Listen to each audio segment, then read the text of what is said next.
Ну ось, піднявся, як кажуть, на дах. Не знаю, почується в ній чи ні. У нейкий вітер, утвар. Ось, бачите, каложа. Сьогодні ми туди не трапимо, але я збираюся просто тиждень-два знову опинитися у Гродні.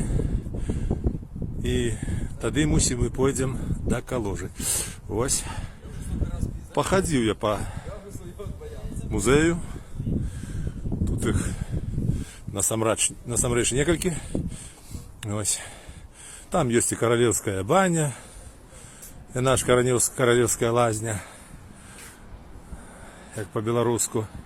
Але баня так само буде правильно. Добре, далі. Ось бачите, які пригожі королі. І ні одного дядьки Ваньки. Або якої тітки Соньки. Ось. Криху я узлований, хлопці.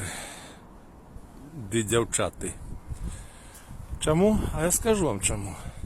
Бо поглядів на цей музей. Там, ну, мусить так треба. Бо узновлений замок у польському стилі. Там з кожного куточка на нас поглядає історична польщизна. А літвізни, рушизни, хіба по недогляду можна побачити, але можна. І такі знакові речі, як я казав вже, та сама плінфа з погоні. А ось, наприклад, уже динарики лежать, погоня схована. Стоять одно столпи Гадиміна у доступу. Ось бачите, Городня. Судовний город. Як виховувати народ, то я лічу, треба більше свого показувати, бо у поляків і так багатейша історія. Закон того, що у їх більше чого заховалося, а у нас було більше зруйновано. Ось та сама каложа, яка вже з 18 століття була в занепаді. Это самая старожитная православная церква сходней и заходней Европы. Ось она. Ось внутренний двор Городенського замка.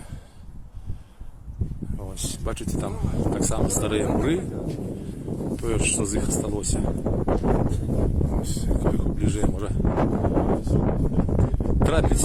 Тепер туди ми не зможемо, бо все ось позачинено, всі брамки.